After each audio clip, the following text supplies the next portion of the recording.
gracias, lo primero, por estar aquí, por acompañarnos en esta actividad, que, como digo, creemos que es muy interesante y que bueno, está vinculada a vosotros, a los alumnos de música escénica, pero va a estar grabada y como sabéis, forma parte del programa de la Semana de la Ciencia. Entonces, gracias a todos por venir, por cumplir la normativa. Siento que se desarrolle también con mascarilla, pero bueno, estamos en época pandemia y cualquier precaución, la verdad, es poca. Entonces, bueno, tenemos ventilación suficiente, todos hablaremos con mascarilla y las bailarinas pues bailarán con mascarilla, pero bueno, es, como decimos, una época especial y por tanto pues nos adaptamos a ello. Bueno, lo primero que os quiero decir también es que esta actividad, que es Historias Danza, una conferencia bailada entre el siglo XIX y XXI, en el marco, se ubica en el marco de la Semana de la Ciencia y está organizada por el Departamento de Historia del Arte y Patrimonio, Instituto de Historia, Centro de Ciencias Humanas y Sociales, CSIC, y por el Departamento de Musicología de la Facultad de Geografía e Historia, Universidad Complutense de Madrid. Colaboran en esta actividad el Seminario UCM-CSIC de Investigación en Historia y Teoría de la Danza, un seminario que tiene ya una larga trayectoria, pero además este año nos hemos vinculado al CSIC cambiando el nombre, es Seminario UCM-CSIC de Investigación y Teoría de la Danza. Entonces, bueno, pues estamos muy felices, tanto Idoia como yo, porque entendemos que esto va a ser un impulso a la actividad y que pues con esta colaboración se van a poder organizar, aún si caben, más actividades que sobre todo os puedan interesar a vosotros, que sois los principales destinatarios de todo lo que hacemos. Y el Conservatorio Superior de Danza María de Ávila. Bueno, ¿en qué va a consistir la actividad? Os lo digo, os resumo muy brevemente las líneas generales. Tenéis un folleto colgado en el campus virtual, donde podréis consultar toda la información detallada de cada una de las piezas, pero hemos pretendido hacer un recorrido por las principales etapas de la historia de la danza a través de conferencias, pequeñas descripciones de los bailes y coreografías que van a acompañar a esas descripciones y que os van a permitir visibilizar, visualizar las danzas, que es algo obvio, natural, pero muchas veces nos quedamos simplemente cuando estudiamos la historia de la danza en la propia descripción y no vemos a los bailarines bailar con las músicas. Entonces, creemos en este sentido que esta actividad presenta un interés porque os va a permitir no solo escuchar la descripción, una pequeña reflexión sobre las diferentes piezas,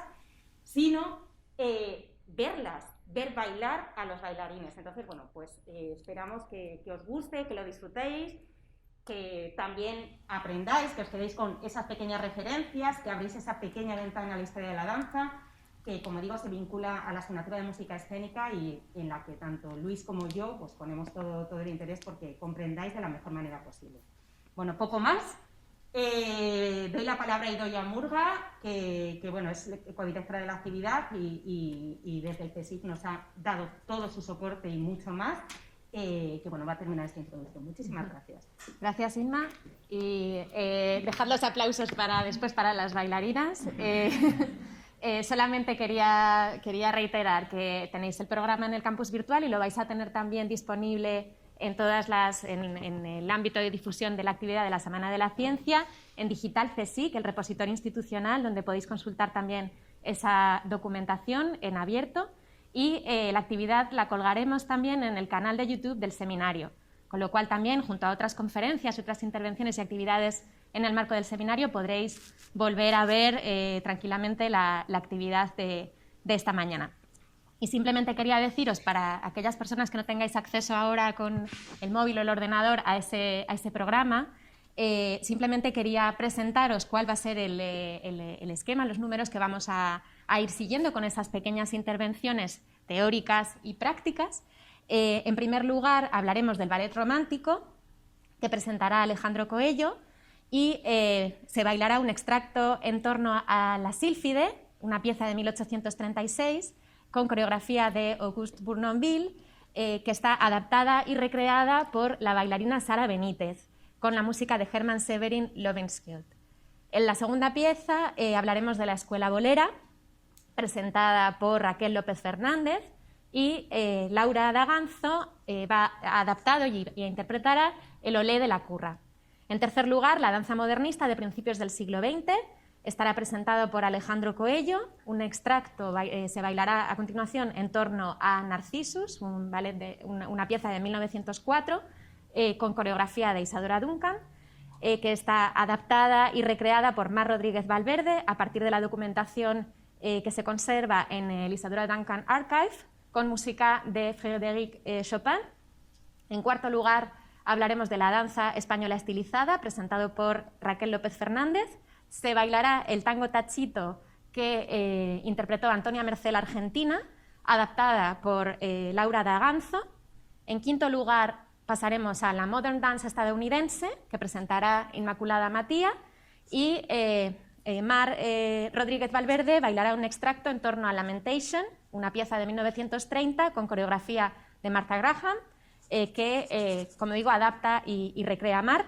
Y por último, pasaremos a hablar de la danza contemporánea en España con el caso concreto de Nacho Duato, que presentará Eva López Crevillén, y se bailará un extracto de Jardí Tancat, una pieza de 1983 con coreografía de Nacho Duato, repetición de Eva López Crevillén e interpretación de Mar Rodríguez Valverde, que se monta sobre una música de María del Mar Bonet, como muchos conoceréis. Y por último, solamente quería agradecer a todas las instituciones organizadoras y colaboradoras de esta actividad y a todas las compañeras que han participado en su materialización, tanto a las que presentan y bailan hoy sobre el escenario, como a las que han colaborado en la investigación y en la redacción del material didáctico que tenéis disponible en línea, y a las que han intervenido también en la organización, la coordinación y la difusión.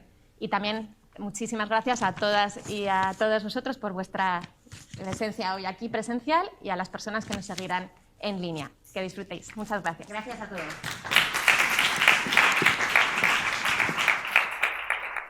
Nos introduciremos en el ballet romántico. Precisamente este movimiento, el romanticismo, es el más oportuno para empezar este viaje, porque abre el paradigma del arte y el pensamiento contemporáneo, una reacción directa al neoclasicismo y a la ilustración, un cambio radical donde, bueno, recordarán la Revolución Industrial, la Revolución Francesa de 1879 y sobre todo los nacionalismos, ¿no? Es interesante partir de un concepto que acuñó a finales del 18 Nover, que es el concepto de ballet d'acción, donde él une directamente el ballet con la acción dramática y con las pantomimas, lo que hace que, bueno, que a partir de ese momento el ballet quede ligado a esa necesidad de narrar historia. Uno de los estereotipos más importantes y que probablemente tengamos en la cabeza y que veremos en el escenario es el de la bailarina romántica, ese cuerpo pálido, de miembros alargados, los brazos, el cuello, con el tul y con coronas en el pelo, que no solo es una revolución estética y rompedora con los moldes anteriores de feminidad, sino que también facilita unos movimientos menos rígidos y más ligeros. Esto lleva a un desarrollo dentro de la danza de una técnica basada en la elaboración. Conocerán las puntas, donde también ese vestido vaporoso y las técnicas de salto facilitan esa sensación de irrealidad, ¿no? Esa evanescencia que se busca en el romanticismo. Precisamente el ejemplo que vamos a ver aquí es el de Sílfide, cuya coreografía realizó Filippo Taglioni para su hija Marie Taglioni, que lleva al extremo es el paradigma del ballet romántico, y se utilizan precisamente esas puntas que ya se habían utilizado anteriormente por Geneviève al principio del siglo, y termina por elevar ese nuevo paradigma y esa nueva forma de creación dancística a principios del siglo XIX.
Hola, bueno, yo soy Raquel y os voy a hablar de la escuela bolera.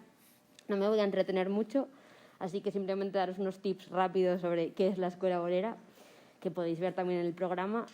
Bueno, la escuela bolera es un baile español que se origina, o sea, en el siglo XVI, o sea, he puesto esa fecha como origen, aunque no se define hasta el siglo XVIII, y en realidad tiene su época dorada sobre todo en el XIX y a principios del siglo XX.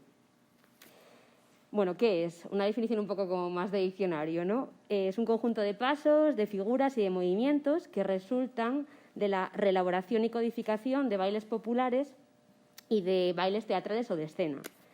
¿Qué bailes eran esos? Bueno, pues así también, un poco resumidamente, dependían también del contexto y del siglo en el que estemos, pero digamos que en el siglo XVI era la jácara, la zarabanda, la chacona, en el siglo XVII las seguidillas, la montoya, la tárrega. Ya en el siglo XVIII sobre todo son el fandango, el zorongo, la guaracha, las seguidillas boleras y el bolero, que es de donde recibe el nombre, aunque también se conoce como baile nacional. Y digamos que a nivel topográfico, más allá de España en general, Andalucía va a ser un foco muy importante porque allí va a haber un montón de escuelas que van a desarrollar y evolucionar la escuela muchísimo. Por ejemplo, os nombro las academias de Juan Esquivel Navarro, de Félix Moreno, de Manuel y Miguel de la Barrera, de Amparo Álvarez la Campanera, o la familia Pericet, que además va a hacer que esto sobreviva y se extienda, bueno, yo diría que hasta nuestros días, pero sobre todo también a lo largo del siglo XX. Ya, como os decía, en el siglo XIX va a ser como la época de mayor esplendor, y no solamente porque va a haber un montón de bailarines españoles que van a recorrer todos los escenarios del mundo, sino que también va a haber un camino de ida y vuelta, ¿no? Como esas danzas boleras van a dejar también una impronta en la escena internacional a través de la fascinación que producían a los propios bailarines que se dedicaban más a estilos como el que acabáis de ver, ¿no? Por ejemplo, está la famosa cachucha de Fanny Esler, el jaleo de Jerez de Lucille Grant, la fiesta española de María Tallón, y la que acabamos de citar. O, por ejemplo, coreógrafos como Petipa, que igual os suena, van a hacer también creaciones inspiradas en España, pero en concreto también en la coreografía de la escuela bolera. Y claro, diréis, ¿cómo es la coreografía de la escuela bolera?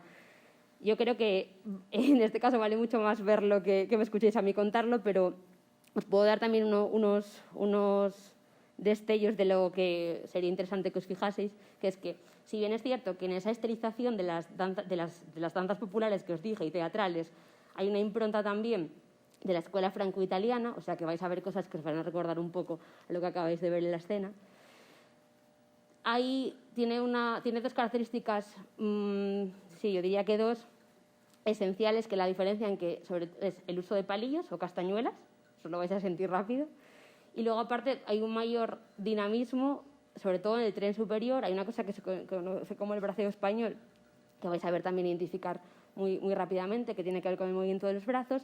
También va a haber quiebres, o sea, veréis mucho movimiento, no esa sílfide, sino que vais a ver más movimiento. Y también en la parte inferior con saltos, etcétera. Y ya sin más dilaciones, yo creo que, sabiendo esto, os dejo con la y el ole de la curva.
Bueno, a continuación nos centramos en la danza modernista o la danza moderna temprana, que su origen, bueno, sus inicios están a finales del siglo XIX. Se utilizan normalmente dos parámetros, que es 1890, el año en que se concibe la Serpentine de Louis Fuller, y después ese cierre, ese ciclo, en 1931, cuando se cierra finalmente la escuela Denis Shaw, que habían creado Ruth Saint-Denis y Ted Shaw. Entonces esos son los dos parámetros.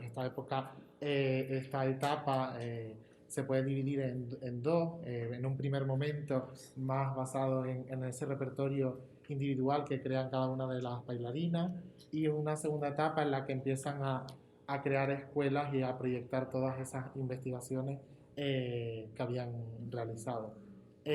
Resulta interesante destacar en este periodo que, aunque sí que hay creadores, la figura femenina consigue encontrar no solo una manera de creación y de expresión, sino que además también de liberación a través de la danza, que además tendrá su repercusión también en la pedagogía, en la enseñanza que se hace en esta época de las mujeres.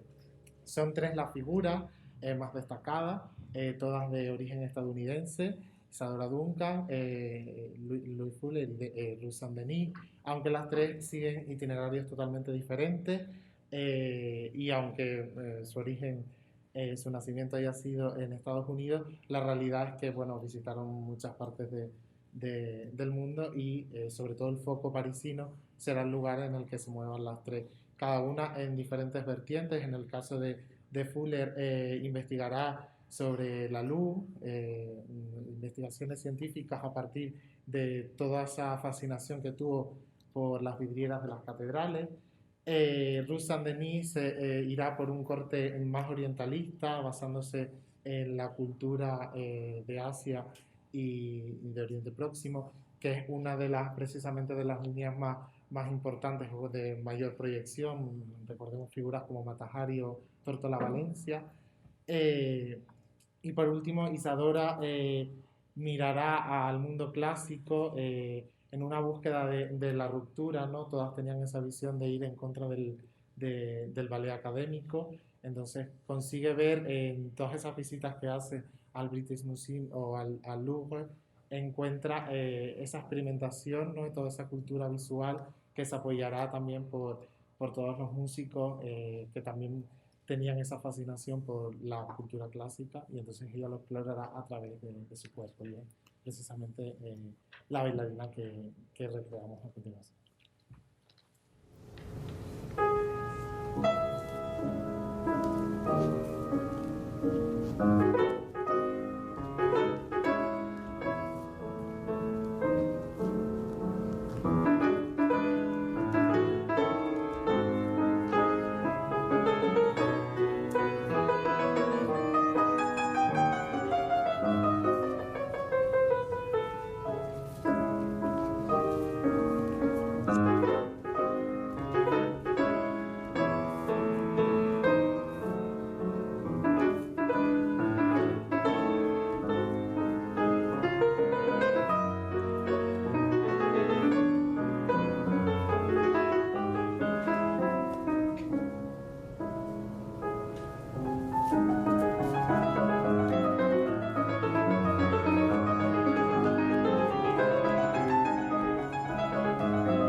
Bueno, hola otra vez.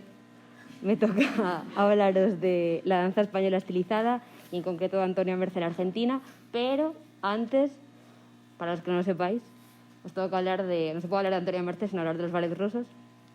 Los ballets rusos, o ballet russe, fue una compañía de danza, como su propio nombre indica, de origen ruso. Os sonará Diaghilev como el empresario que crea esta compañía. En un principio compuesta por artistas también rusos, porque hay un componente nacionalista muy fuerte de representar lo ruso fuera de Rusia. Pero los ballets rusos van a ser un hito por otras cosas, sobre todo a raíz de su presentación en 1909 en el Teatro Châtelet de París. Pensad, París, capital de la modernidad, capital de la vanguardia durante el primer tercio del siglo XX. Os digo esto porque habíamos visto todo el rato un juego como de improntas y de cosas que van y vienen, y París era el lugar donde estas bailarinas de las que os habló Alejandro, sobre todo, se pusieron en escena todas estas danzas modernas, y es el lugar que os he dicho también, pues relacionado con la modernidad también pictórica y artística, musical y artística en general. Entonces, lo que hacen los ballets rusos es meter todo eso sobre la escena, básicamente, como resumen. Pero ¿cómo lo hacen? Por un lado, rompen con ese concepto de ballet romántico larguísimo que veis en el Teatro Real todavía o en cualquier otro teatro todavía hoy en día. Acortan los números, lo que les permite hacer más cuadros escénicos. Esos cuerpos de bailarines clásicos van a empezar a estar afectados también de otros movimientos como los que acabáis de ver, por ejemplo. Y además hay un concepto de la escena muchísimo más global, derivado como del concepto wagneriano de obra de arte total y de otro tipo de experimentos artísticos en esa línea que se llevan a cabo en ese tiempo, que va a hacer que se preocupen por todos los elementos de la puesta a la escena. Os quiero decir, no solamente va a importar la coreografía, sino que va a importar el decorado y la música. ¿Y eso qué va a hacer? Que se colabore con, vosotros que sois la mayoría de musicología, pues con Stravinsky, Korsakov. En el caso de la pintura os doy dos nombres importantísimos, aunque hay muchos más, pero serían Matisse y Picasso. De hecho, lo que pasa con los ballets rusos es que aunque al principio tienen un componente identitario muy fuerte, una vez que empiezan a realizar giras, pues también empiezan a incorporar pues otros folclores o otras tradiciones, como por ejemplo en el caso de España, cuando vienen invitados por el rey Alfonso XIII en 1916, dará lugar al sombrero de tres picos, que también nos sonará con esos famosos decorados también de Picasso, y música de Falla, que hace no mucho repusieron también. Entonces, ¿qué pasa? En esas giras y en todo ese boom que producen los ballets rusos, le van a salir muchísimas compañías seguidoras e imitadoras y competidoras. Por ejemplo, los ballets suédois, por daros un ejemplo. Pero en España en concreto, habrá una bailarina española que recoja ese modelo y que lo aplique, pues eso, a la española. Esa bailarina es Antonia Mercé, la argentina, de la que os hablé al inicio de esta intervención. Y lo que hace Antonia Mercé, la argentina, que vivía en París realmente, es crear en 1927 los ballets españoles. Ya se parece hasta el título, prácticamente es idéntico. Entonces, ya era conocida porque había ya sido la que llevó a escena El amor brujo de Falla en su versión ballet en 1925, el Teatro de los Campos Elíseos. Y lo que hace la Argentina es básicamente lo que os acabo de contar. Se rodea de una serie de intelectuales y colabora con los músicos, por ejemplo, pues Esplá, Granados, Halster, Pitaluga, y con los pintores españoles más conocidos o más reputados de ese momento. Néstor de la Torre, Beltrán Masés, Baroja, Bartolozzi, Andreu. Igual no suenan tanto porque no son tan conocidos como Picasso, pero son también como los nombres más importantes de lo que, sobre todo asociados a la generación del 14. Y luego lo que va a pasar con Antonia Mercé es que le va a pasar como Diaghilev y los ballets rusos, ¿no? Que va a tener tanto éxito que van a aparecer un montón de compañías que se van a reflejar o incluso a recoger ese legado como herederas. Os cito, por ejemplo, a Teresina Boronat, a Laura de San Telmo, a Encarnación López Argentinita, que no hay que confundirla con la Argentina, importante. Esta última, además, tenía una compañía de bailes que funda con Federico García Lorca y con el torero Ignacio Sánchez Mejías, también importante esa colaboración. Y después de la Guerra Civil, aunque hay una, pues, digamos que se podría interpretar como una brecha, en realidad lo que pasa es que hay como una eclosión de danzas, de compañías que tendrán una concepción similar a través de figuras como Pilar López, que es hermana de la argentinita que os acabo de citar, pero también de Antonio Ruiz Soler, Antonio el bailarín, conocido, Mariemma, bueno, muchos de ellos actualmente todavía tienen sus coreografías en el Ballet Nacional, o sea que también os pueden sonar por eso y también podéis entender la importancia que tienen estos bailarines y este modelo que trasciende muchísimo el tiempo. Y creo que ya con esto os sirve como introducción al baile de Laura otra vez.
Continuando por este recorrido por la historia de la danza y ya vamos llegando a los años 30, ¿no? Y bueno, como habéis visto, si bien las propuestas de renovación dancísticas se iban fraguando a lo largo de todo el siglo XX, a partir de 1930 la danza moderna sufrió un verdadero cataclismo, un cambio de rumbo, auspiciada por un deseo de ampliar el espectro al que iba dirigida la disciplina hasta aquel entonces, es decir, ampliar el público, a la par que incluir en las propuestas coreográficas un compromiso con la sociedad a la que iba dirigida.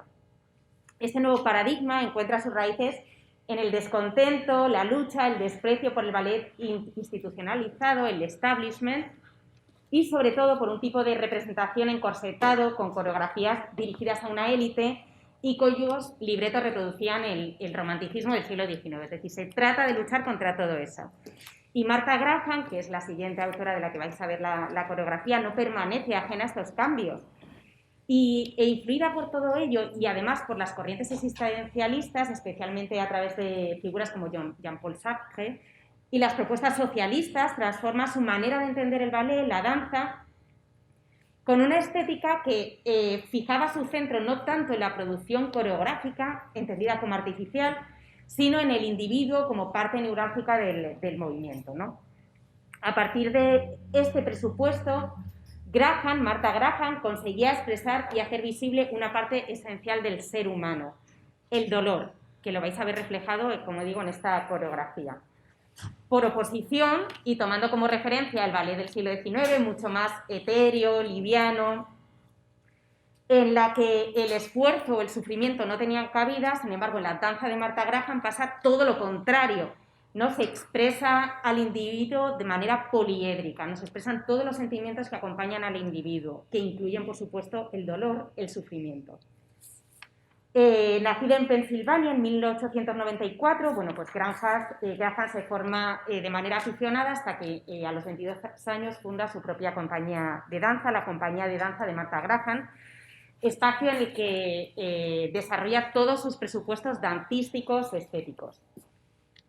Desde el punto de vista técnico, que vais a observar ahora, los grandes aportes de Graham a la danza es la implantación de un lenguaje que utiliza el suelo como elemento funcional, a diferencia del romanticismo, donde veis las bailarinas flotando prácticamente. Ahora vais a ver una danza que conecta de manera muy clara con el suelo, así como un nuevo tipo de movimiento que busca pues, la contracción y la relajación, no tanto unas coreografías artificiales, sino que parte del propio ser humano para la creación del movimiento.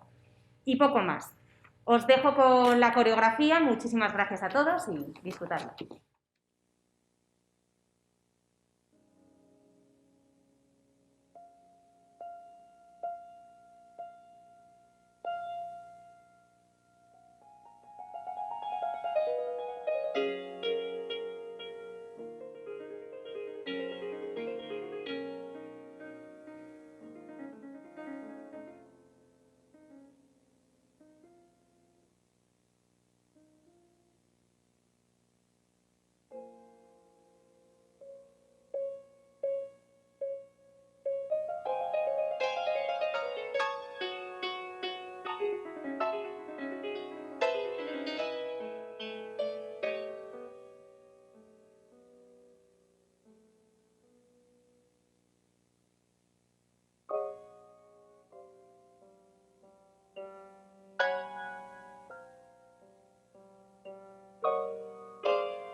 Antes de comenzar con el apartado que se me ha asignado, quería sumarme a los agradecimientos a todos vosotros por estar hoy aquí. Como directora del Conservatorio Superior de Danza María de Ávila, estamos encantados de colaborar con instituciones de este nivel y en actividades de este tipo, porque de alguna manera promocionan y visibilizan la danza y permiten que se conozca mejor, que se aprecie mejor, que es lo más importante para los que nos dedicamos a ella. Sois fundamentales como público y como público erudito, que es lo que necesitamos. Así que os animo a que sigáis viendo espectáculos. Como se ha dicho, si bien es importante leer sobre danza, conocer su historia, más importante es, si cabe, conocerla de primera mano yendo a espectáculos, y podéis practicarla mejor, porque se entiende muchísimo mejor, se aprecia doblemente. Así que solamente agradecimiento para vosotros y para las instituciones y las bailarinas, que en unas condiciones que no son las perfectas, porque el espacio es pequeñito, están haciendo el máximo posible para darla a conocer.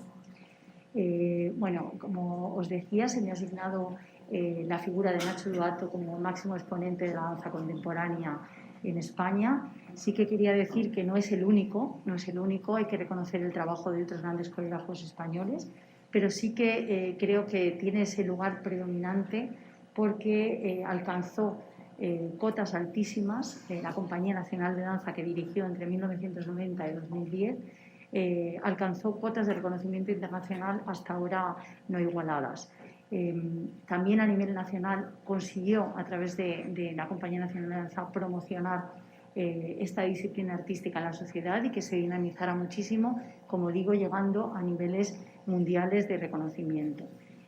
¿Cómo lo hizo? Pues lo hizo poniendo al servicio de la institución su creatividad coreográfica, con el objetivo de proporcionarle una identidad muy concreta para que pudiera ser reconocida tanto a nivel nacional y distinguida de otras compañías, tanto a nivel nacional como internacional.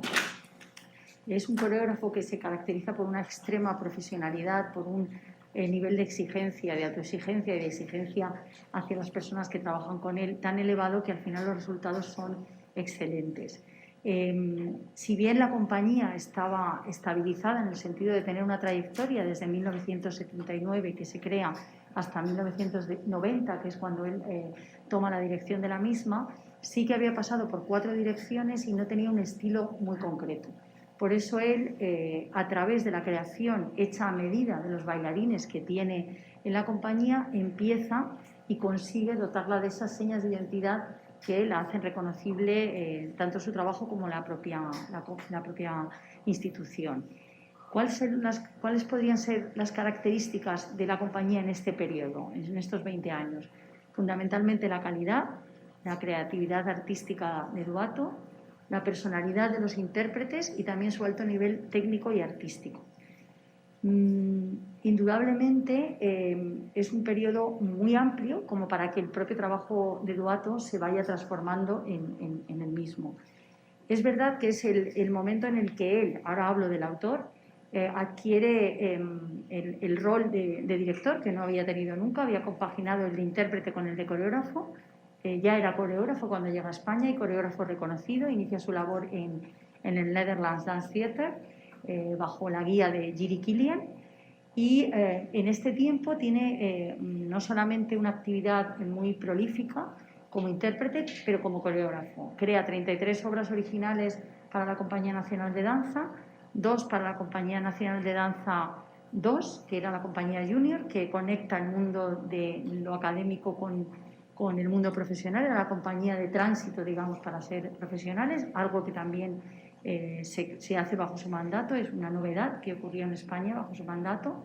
Y además crea para compañías muy importantes que habréis oído hablar, el ABT, el American Ballet Theatre, el Netherlands Dance Theatre, otras compañías americanas. Y muy relevante también es que las obras creadas para otras compañías empiezan a incorporarse en el repertorio de importantes compañías, tanto de ballet clásico como de contemporáneo, como puede ser la Martha Graham, como puede ser el Royal Ballet, el San Francisco Ballet, el Royal Swedish, un largo etcétera. Esto es relevante también desde el punto de vista de la visibilidad de lo que es la creación puramente española en el exterior.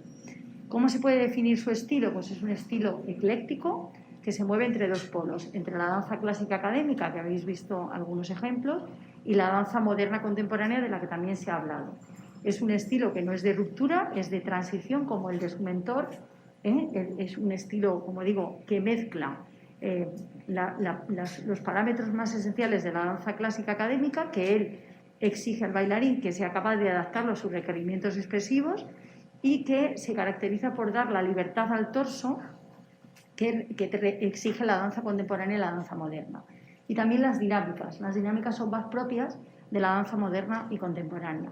Una característica esencial es que exige que los bailarines sean muy musicales, porque el propio duato es muy musical y tiene, bajo mi punto de vista, un criterio musical muy atinado y cuida mucho ese aspecto en su coreografía. También podríamos decir que él concibe la coreografía como algo mucho más amplio que la creación de movimientos. Para él la coreografía es todo, es el todo, es la atmósfera, es la iluminación, es el vestuario, es el contenido de cada movimiento, es la calidad con la que se hace, o sea que es un concepto muy global de coreografía, no únicamente el vocabulario.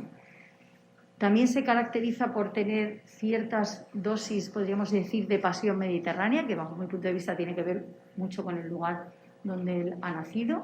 Y es importante también decir que no crea obras narrativas, esto es una cuestión anecdótica dentro de su trabajo, sino que suelen ser obras más bien de contenido abstracto, donde la danza tiene el mayor protagonismo, habla por sí misma. Añadir simplemente que a lo largo del tiempo, como digo, la obra se va transformando, si bien se inicia con un estilo que se suele llamar mediterráneo, luminoso, vitalista, donde las coreografías visualizan la música que elige. Puede haber un ejemplo muy claro en la primera obra que crea para la Compañía Nacional de Danza en 1990, Concierto Madrigal, sobre música de Joaquín Rodrigo. Se van transformando, como digo, a otras propuestas distintas, de mayor envergadura, donde exige o solicita música de encargo, que se aparta de los parámetros tradicionales y que dan lugar a bueno, pues, como digo, obras más de mayor envergadura, más complejas, con escenografías más complicadas, y que dan lugar al surgimiento de un nuevo vocabulario más apegado al suelo, que significa que el bailarín baila, como ya se ha comentado, más enraizado, más cerca del suelo, y que se trata de evitar lo que es la ejecución aérea y ligera. Otros rasgos esenciales en su trabajo son, como he dicho antes, su profesionalidad, la exigencia de que todos los colaboradores y todo el mundo que trabaja con él pues tenga ese alto nivel de compromiso y de profesionalidad. Y básicamente decir que su propia trayectoria como ser humano y como su propio ese desarrollo como artista va haciendo que su trabajo se vaya transformando. De manera que siguen prevaleciendo algunos elementos que están presentes desde el principio, en sus primeras obras, pero se van incorporando otra serie de elementos que tienen mucho que ver con sus vivencias, con su desarrollo como ser humano y artista, como digo. Él sigue activo, coreografía ahora mismo para el Teatro Mikhailovsky de San Petersburgo, para la compañía del Teatro Mikhailovsky de San Petersburgo, la cual dirige, y bueno, os animo a que el extracto de la obra que vais a ver, bueno, pues lo miréis, tratéis de ver si hay alguno de los elementos, reconocéis alguno de los elementos que he mencionado, pero os animo sobre todo a que tratéis de ver la obra completa y todo el trabajo completo, que es como al final se conoce mejor a los propios coreógrafos. Vamos a representar un extracto de Yardi Tancat, su primera creación, con la cual adquiere reconocimiento a nivel internacional porque gana el premio del concurso coreográfico de Colonia. La música es de Marianne Marbonet, como ya se ha dicho, es simplemente el solo de La Mujer de Marrón, que es a capela. Y el contenido, bueno, es un ballet abstracto, pero sí que se inspiró, él cuenta que se inspiró en la música de Marianne Marbonet cuando estaba en Holanda, pues muy separado de España, le hizo recordar todo lo que es su cultura, y fundamentalmente los bailarines son campesinos y realizamos movimientos que están muy inspirados por los movimientos que realizan los campesinos. Cuando nos ensayaba la coreografía siempre nos daba inspiración en la naturaleza, en el propio suelo. No lo vais a ver completo, pero normalmente, quiero decir, no veis la escenografía, pero normalmente hay unos palos, Yardi Tancat significa jardín cerrado, que limitan el espacio. El suelo es marrón normalmente y hacemos movimientos, pues por ejemplo os decía, como si estuvierais recogiendo patatas cuando hacéis este vals, o como si estuvierais plantando semillas. Hay a veces movimientos aquí que él nos decía, tenéis que mirar el horizonte, mirar muy lejos. Ella va a hacer movimientos también que tienen que ver como si clavara una azada en el suelo, o nos daba imágenes de, imagínate que esto es una azada, para que pudiéramos hacer los movimientos correctamente. Quiero decir que siempre hay detrás, en el trabajo de Duato, una inspiración que viene más allá del propio movimiento, que de una exigencia técnica cuando ensayamos con él, pero esto es lo que nos daba realmente ese aire y esa atmósfera que él quería transmitir, que era sobre todo la cultura mediterránea, ¿no? en ese caso. Muchas gracias por vuestra atención y dejo a Mar que ilustre esta pequeña introducción sobre el evento. Gracias.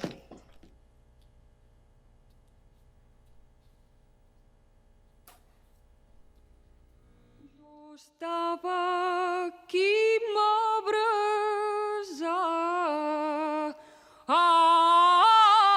i passamor d'un jovenet.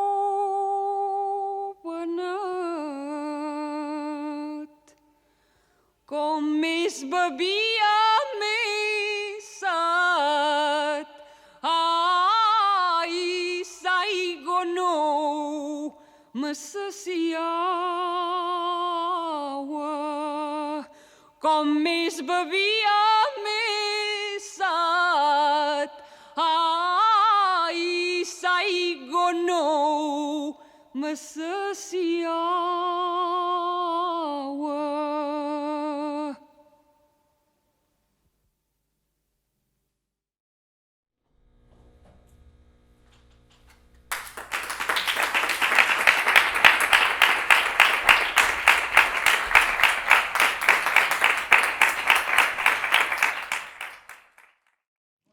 Con esta última pieza finalizamos la actividad del seminario UCM-CSIC de Historia de la Danza.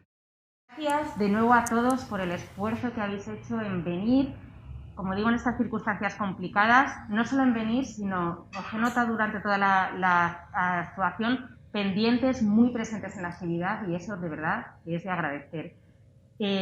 Gracias también a las bailarinas, a Eva, a Alejandro, Raquel, a todas las personas que han estado implicadas en la organización, a Idoia, por supuesto, por todo el apoyo desde el CSIC, al Conservatorio de Danza, a Eva, gracias a todos, y esperamos poder hacerla otro año, esta vez sin mascarillas, sin todo, las protecciones que tenemos, y de nuevo os agradezco muchísimo vuestra presencia y nos vemos pronto. Gracias.